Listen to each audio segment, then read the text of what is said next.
Priyanka Vadra is speaking in Raebareli.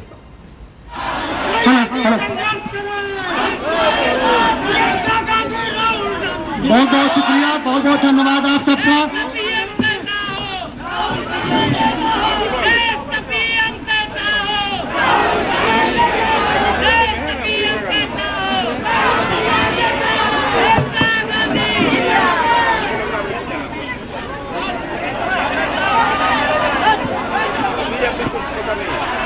भाइयों और बहनों, आप बहुत समय से इंतजार कर रहे हैं।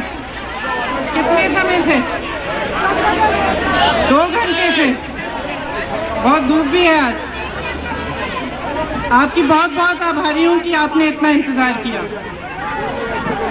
और मैं जानती हूँ कि क्यों इंतजार किया और क्यों आए हैं आप यहाँ। क्योंकि आपके दिल में मेरे परिवार के लिए बहुत प्रेम है, राहुल जी के लिए प्रेम है और परिवार के एक एक सदस्य के लिए बहुत प्रेम है। मेरे पिताजी आपके सांसद होते थे। जो बुजुर्ग यहाँ बैठे हैं उनसे मिले होंगे, उन्हें अच्छी तरह याद होगा। उन्होंने जब अमेठी का विकास कराया तो एक दूरदर्शी नजरिए से कराया। आप उनसे बहुत प्रेम करते थे। आप जानते हैं कि वो एक नेक इंसान थे, लेकिन उनकी एक और खासियत थी कि वो दूर का सोचते थे। तो जब उन्होंने क्षेत्र का विकास कराया तो उन्होंने सिर्फ ये नहीं सोचा कि कितनी सड़कें, कितने हैंडपंप लगने चाहिए, छोटे दायरे में नहीं सोचा। उन्होंने ये भी सोचा कि अमेठी को किस तरह से देश दुनिया से जोड़ा जाए और किस तरह से एक ठोस तरह का विकास हो यहाँ, ताकि उनके जाने के बाद भी 10, 15, 20 सालों के बाद भी उन चीज़ों का लाभ अमेठी की जनता को मिल पाए। तो इसके कई मिसाल आपने अपने क्षेत्र में देखे हैं। BHEL जैसे कारखाने, HAL जैसा कारखाना, जो उड़ान की एकेडमी है फुर्सतगंज में, इस तरह के बहुत सारे ऐसे मिसाल आपके क्षेत्र में है जिससे आज भी आपको लाभ मिल रहा है। लेकिन ये कार्य 20-30 साल पहले किए गए थे। अब जो आपके सांसद राहुल जी हैं, मेरे भाई हैं, इनका भी नजरिया राजीव जी की तरह दूरदर्शी नजरिया है। वो आगे की सोचते हैं।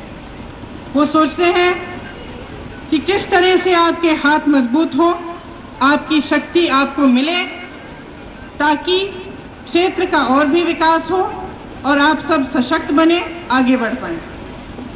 यहाँ पे काफी लोग आते हैं। आजकल प्रचार का समय है, आपने देखा होगा कई उम्मीदवार आते हैं अलग अलग पार्टियों के। वो कहते हैं कि यहाँ कोई विकास नहीं हुआ, सड़कें खराब हैं, बिजली नहीं आती, ये सब बातें कहते हैं। कोई अंधेर कमरे में बैठ के पत्रकारों से बात करती हैं, कहती हैं कि देखो राहुल गांधी का क्षेत्र है, यहाँ बिजली नहीं है। वो इन चीजों को नहीं समझना चाहते कि विकास किस तरह से हो रहा है और जो बाधाएं हैं वो किस लिए आई हैं। तो मैं आपको थोड़ा सा बताना चाहती हूँ कि राहुल जी ने क्षेत्र के लिए क्या क्या किया और कैसे किया। यहाँ मेरी परियोजना की बहनें हैं, समूह की बहनें हैं कितनी समूह की हैं?